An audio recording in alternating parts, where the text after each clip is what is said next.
അബിസീനിയയിലെ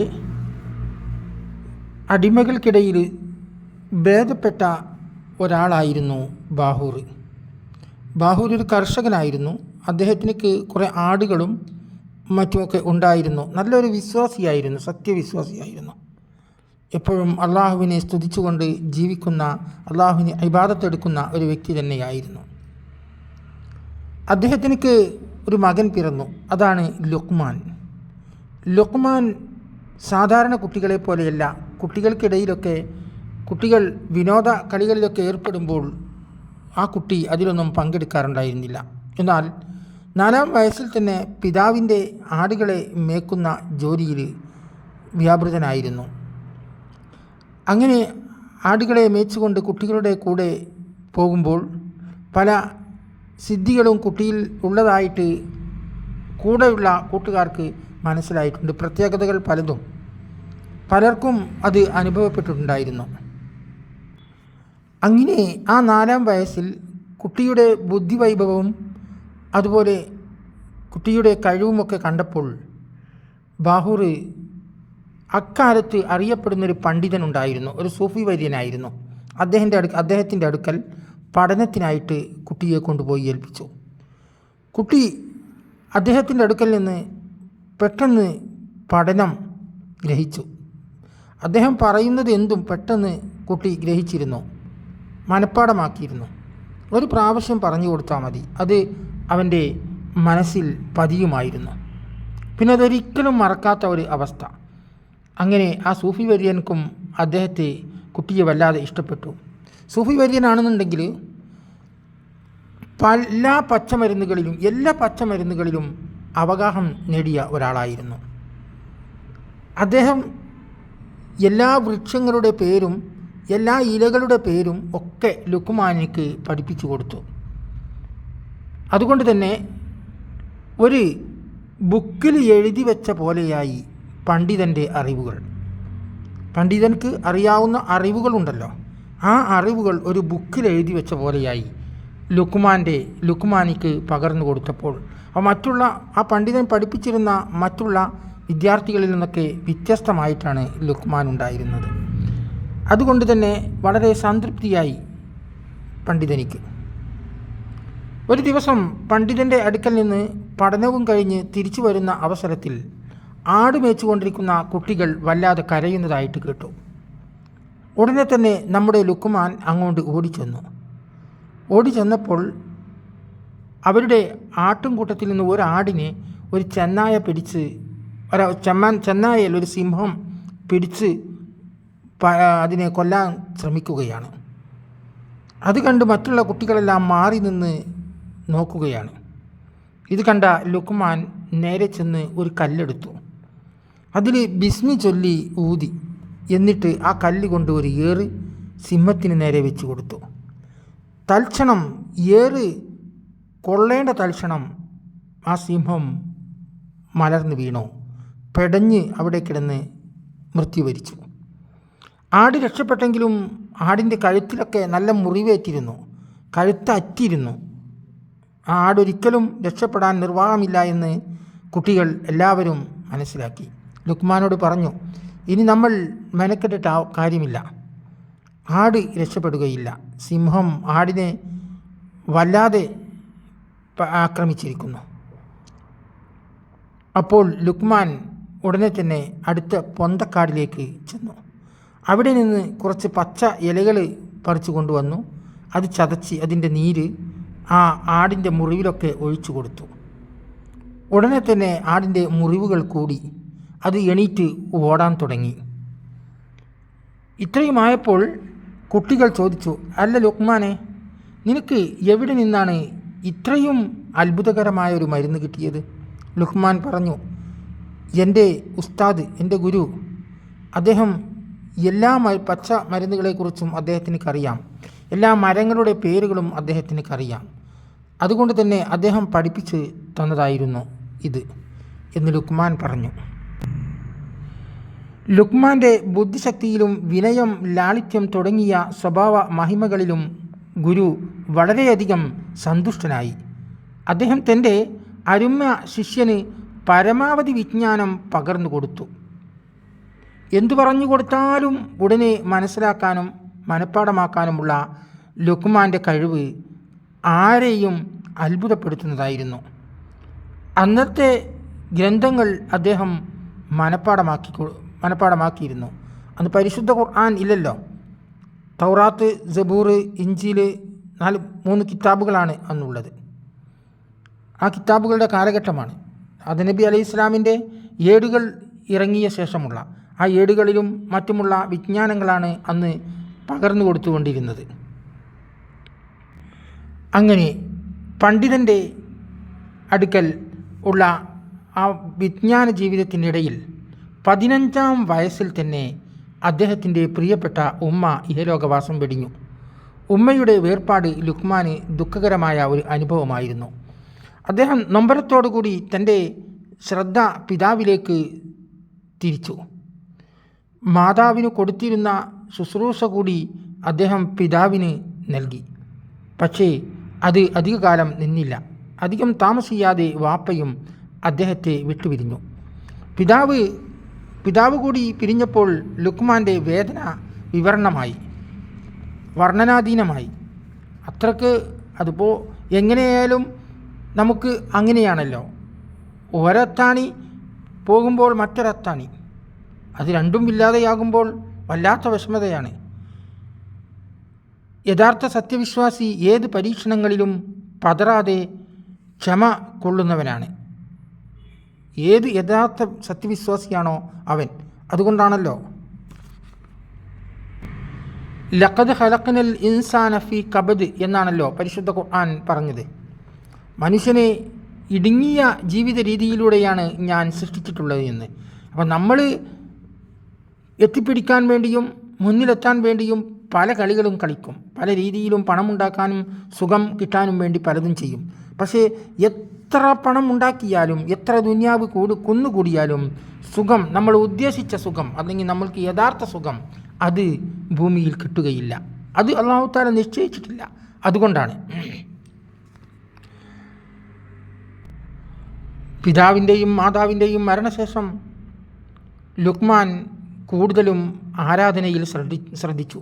അള്ളാഹുവിനിക്ക് ഇബാദത്തെടുക്കുന്ന കാര്യത്തിൽ വളരെ ശ്രദ്ധ ചൊലുത്തി. ഏകാന്തമായൊരു സ്ഥാനം അദ്ദേഹം കണ്ടെത്തി. പ്രപഞ്ചത്തെ കുറിച്ചുള്ള സകല ചിന്തകളും വെടിഞ്ഞ് അദ്ദേഹം അവിടെ ഇബാദത്തുകളിൽ മുഴുകി. അന്നപാനാദികൾ വെടിഞ്ഞു, ഐഹിക സുഖങ്ങൾ വെടിഞ്ഞു. അള്ളാഹു എന്ന ചിന്ത മാത്രമായി ലുക്മാൻ്റെ ഉള്ളിൽ ജീവിതം നയിച്ചു അദ്ദേഹം. അങ്ങനെ അദ്ദേഹം പിതാവിൻ്റെ അനന്തര സ്വത്തായ ആടുകളെയും മറ്റുമൊക്കെ മേച്ച് അങ്ങനെ ജീവിതം നയിച്ചു കൊണ്ടിരിക്കുന്നതിനിടയിൽ അദ്ദേഹത്തിൻ്റെ ഗുരു മറ്റൊരു ആവശ്യം അദ്ദേഹത്തോട് ആവശ്യപ്പെടുകയാണ്. മറ്റൊരു കാര്യം അദ്ദേഹത്തോട് ആവശ്യപ്പെടുകയാണ്. തനിക്ക് ആകെ അത്താണിയായ ഗുരു തൻ്റെ മുന്നിൽ ആവശ്യപ്പെടുന്നത് കേട്ട് ലുക്മാൻ അന്തം വിട്ടുപോയി. വല്ലാത്തൊരു വിഷമത്തിലായി. ലുക്മാനോട് ഗുരു പറഞ്ഞു, അടുത്തിരുത്തിക്കൊണ്ട് പറഞ്ഞു, ലുക്മാനെ, നീ ഇവിടെ നിന്ന് ഉടനെ തന്നെ പോകണം. ബൈത്തുൽ മുഖദ്ദസ് എന്ന മഹത്തായ ഭവനത്തിൻ്റെ സ്ഥാനത്തേക്ക് നീ പോകണം എന്ന് പറഞ്ഞു. ഗുരുവന്ദ്യരെ, ഞാൻ എന്തിനാണ് ഫലസ്തീനിലേക്ക് പോകുന്നത്? അള്ളാഹുവിൻ്റെ പ്രവാചകനായ ദാവൂദ് നബി അലൈഹിസ്സലാം അവിടെയാണ്. നീ അദ്ദേഹത്തെ പോയി കാണണം. അതാണ് അള്ളാഹുവിൻ്റെ നിയോഗം. അതേ തുടർന്ന് ലുക്മാൻ അങ്ങോട്ട് യാത്രയാവുകയാണ്. അപ്പോഴും ലുക്മാൻ പറഞ്ഞു, അങ്ങയെ വിട്ടുകൊണ്ട് പോവുക എന്നത് എൻ്റെ വല്ലാത്തൊരു വിഷമമാണ്. മാത്രമല്ല ഇവിടെ എൻ്റെ പിതാവിൻ്റെയും മാതാവിൻ്റെയും ഒക്കെ ഖബറുണ്ട്. അതൊക്കെ ഉപേക്ഷിച്ചുകൊണ്ടാണ് ഞാൻ പോകുന്നത്. ആയിക്കോട്ടെ, നീ പോയിക്കോ, നീ പോവണം, നിർബന്ധമാണ്. പക്ഷേ ഗുരുനാഥനോട് അങ്ങയെ ഇനി ഞാൻ കാണില്ലേ എന്ന് ചോദിച്ചപ്പോൾ ഗുരുനാഥൻ പറഞ്ഞു, ഞാൻ മരിക്കണമെങ്കിൽ നിൻ്റെ മുന്നിലല്ലാതെ ഞാൻ മരിക്കുകയില്ല എന്ന് ഗുരുനാഥൻ പറഞ്ഞു. അങ്ങനെ അവിടെ നിന്ന് ലുക്മാൻ യാത്രയാവുകയാണ് പലസ്തീനിലേക്ക്. അങ്ങനെ ദാവൂദ് നബിയുടെ സദസ്സിലേക്ക് ലുക്മാൻ എത്തുകയാണ്. ദാവൂദ് നബി അലൈഹി ഇസ്ലാമിൻ്റെ അടുക്കലെത്തിയ ലുക്മാനെ വളരെയധികം സന്തോഷത്തോടു കൂടി ലുക്മാനെ എന്ന പേര് വിളിച്ചുകൊണ്ട് തന്നെ അദ്ദേഹം സ്വീകരിച്ചു. പ്രവാചകൻ ആരാണ്? ദാവൂദ് നബി അലൈഹിസ്സലാം. അദ്ദേഹം പരിശുദ്ധ ഗ്രന്ഥം ഉരവിട്ടാൽ, അദ്ദേഹത്തിൻ്റെ ശബ്ദം കേട്ടാൽ കിളികളും പക്ഷികളുമൊക്കെ അത് ഇരുന്ന് ശ്രദ്ധിക്കുമായിരുന്നു. ഒഴുകുന്ന ജലം പോലും ഓളങ്ങൾ നിലക്കുമായിരുന്നു. അത്രക്ക് ഭംഗിയുള്ള ശബ്ദഭംഗിയുള്ള ആളായിരുന്നു ദാവൂദ് നബി അലൈഹിസ്സലാം. മാത്രമല്ല ദാവൂദ് നബി അലൈഹിസ്സലാമിലേക്ക് ഹിക്മത്ത്, വലിയ വലിയ ഹിക്മത്തുകൾ ഉണ്ടായിരിക്കുന്നു. പടയങ്കി ഉണ്ടാക്കാൻ ആദ്യമായിട്ട് ലോകത്ത് കണ്ടുപിടിച്ചത് അദ്ദേഹമാണ്. പച്ച ഇല കൊണ്ട് തന്നെ, പച്ച ഇലയുടെ നീര് കൊണ്ട് ഇരുമ്പിനെ കുഴമ്പ് രൂപത്തിൽ വെള്ളം പോലെ ആക്കുവാൻ ദാവൂദ് നബി അലൈഹിസ്സലാമിലേക്ക് കഴിവുണ്ടായിരുന്നു. അള്ളാഹുവിൻ്റെ പ്രവാചകനാണ്. പ്രത്യേകിച്ച് മനുഷ്യ കഴിവുകൾ സമ്മേളിച്ച ഒരു മനുഷ്യനുമാണ്.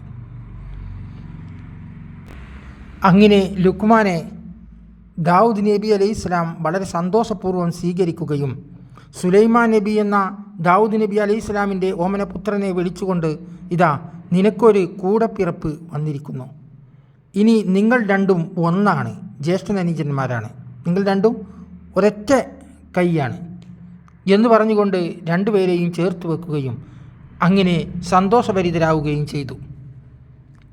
ഒരു നിമിഷം ലുക്മാൻ വളരെ സന്തോഷത്തിൽ ദാവൂദ് നബി അലൈഹി സ്വലാമിൻ്റെ പെരുമാറ്റവും സുലൈമാൻ നബി അലൈഹി സ്വലാമിൻ്റെ കൂട്ടും കിട്ടിയപ്പോൾ വളരെ സന്തോഷത്തിലായി നിൽക്കെ ദാവൂദ് നബി അലൈഹി സ്വലാം ലുക്മാൻ അൽ ഹക്കീമിനോട് ചോദിച്ചു, ലുക്മാൻ, നിനക്ക് ജീവിതത്തിൽ ഏറ്റവും സന്തോഷകരമായ നിമിഷം ഏതാണ് ഉണ്ടായിട്ടുള്ളത്? ഒരിക്കലും ചിന്തിച്ചു നിൽക്കാതെ ലുക്മാൻ പറഞ്ഞു, എൻ്റെ ഉമ്മയും ഉപ്പയും ഞാനും കൂടിയുള്ള ഒരു ജീവിതം ഒരു 15 വയസ്സ് വരെ എനിക്കുണ്ടായിരുന്നു. അതായിരുന്നു എൻ്റെ സൗഭാഗ്യ സമ്പൂർണമായ ജീവിത സന്തോഷം. അതോടുകൂടി എൻ്റെ സന്തോഷങ്ങൾ കഴിഞ്ഞിരിക്കുന്നു. ഏതായാലും രണ്ടുപേരും ഒരുമിച്ചു പിന്നീട് അവിടെ നിന്ന് അങ്ങനെ ജീവിതം ആരംഭിക്കുകയാണ്. ലുക്മാനോട് ദാവൂദ് നബി അലൈഹി സ്വലാം പറഞ്ഞു, ലുക്മാനെ, ജീവിതത്തിൻ്റെ നിഖില മേഖലകൾ എത്തിച്ചേരണമെങ്കിൽ ആദ്യമൊക്കെ നമ്മൾ ഒരുപാട് കയ്പ് അനുഭവങ്ങൾ നമുക്കുണ്ടാകും. അത് നിനക്ക് ഒരുപാടുണ്ടാകും. ദുരിതപൂർണമായ ജീവിതത്തിലൂടെയാണ് ഇനി നീ കടന്നു പോവുക. അതുകൊണ്ടാണ് ഞാൻ ചോദിച്ചത് നിന്നോട്, ഏതാണ് നിനക്കൊരു സന്തോഷമായ അവസരം ഉണ്ടായിട്ടുള്ളത് എന്ന്. അതിന് ലുക്മാൻ ശരിയായ മറുപടി പറഞ്ഞു, തൻ്റെ ഉമ്മയും ഉപ്പയുമൊത്ത ജീവിതമായിരുന്നു എന്ന്. എന്നാൽ ഇനി നിനക്ക് വളരെ കഷ്ടപ്പെട്ട, വളരെ ദുരിതങ്ങൾ അനുഭവിക്കുന്ന ഒരു അവസ്ഥയിലൂടെ നീ കടന്നു പോകണം എന്ന് ലുക്മാനോട് ദാവൂദ് നബി അലൈഹി സ്വലാം പറഞ്ഞു. മാത്രമല്ല ദാവൂദ് നബി അലൈഹി സ്വലാം സുലൈമാൻ നബിയോട് പറഞ്ഞു, ഇതാ ലുക്മാൻ, ഇദ്ദേഹം വളരെയധികം പരിജ്ഞാനം നേടിയ ആളാണ്. പച്ചമരുന്നിൻ്റെ എല്ലാ ഉപയോഗങ്ങളും എല്ലാ പച്ചമരുന്നിൻ്റെ പേരുകളും ലുക്മാനക്ക് അറിയാം കേട്ടോ എന്ന് സുലൈമാൻ നബിക്ക് പരിചയപ്പെടുത്തി കൊടുത്തു. ഇതെല്ലാം കേട്ടപ്പോൾ ലുക്മാൻ ചിന്തിച്ചു പോയി, എങ്ങനെ റബ്ബേ ഇതെല്ലാം അദ്ദേഹത്തിനക്ക് മനസ്സിലായത്? ഉടനെ തന്നെ ലുക്മാൻ്റെ മനസ്സ് പറഞ്ഞു, അള്ളാഹുവിൻ്റെ പ്രവാചകനല്ലേ, അള്ളാഹു അറിയിച്ചു കൊടുക്കുന്നതല്ലേ, അത് അള്ളാഹുവിൻ്റെ ജായിസായ സിഫത്തല്ലേ, നമുക്കതിൽ ഒരു പങ്കുമില്ലല്ലോ എന്ന് പറഞ്ഞു. പിന്നെ അത് ചോദിക്കുകയും ചെയ്തു. അപ്പോൾ ലുക്മാനോട് ദാവൂദ് നബി അലൈഹി സ്വലാം പറഞ്ഞു, എനിക്ക് എല്ലാ അറിയിപ്പുകളും അള്ളാഹുവിൻ്റെ പക്കൽ നിന്ന് ഉണ്ടായിരുന്നു എന്ന്. ഏതായാലും അവർ രണ്ടുപേരും 3 പേരുടെയും ജീവിതം അങ്ങനെ സന്തോഷകരമായി നീങ്ങിക്കൊണ്ടിരിക്കുമ്പോൾ ഒരു ദിവസം ആ കോടതിയിൽ 2 സ്ത്രീകൾ വരികയാണ്.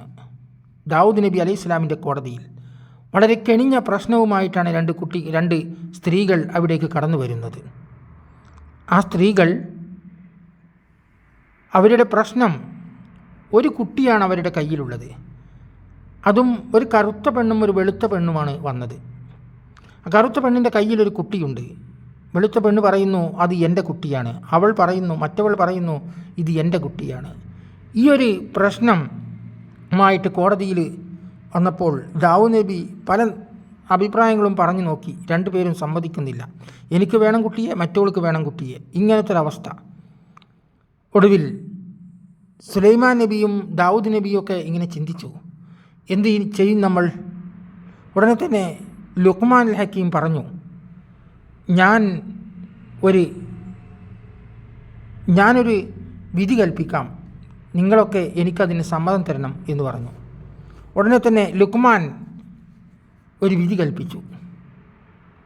ആ വിധി ഇൻഷാ അല്ലാഹ് നമുക്ക് അടുത്ത എപ്പിസോഡിൽ പറഞ്ഞുകൊണ്ട് ലുഖ്മാൻ അൽ ഹക്കീമിൻ്റെ ദുരിതപൂർണമായ ജീവിതം നിങ്ങൾക്ക് തുറന്ന് കാണിച്ചു തരാം. അസ്സലാമു അലൈക്കും വറഹ്മത്തുള്ളാഹി വബറകാതുഹു.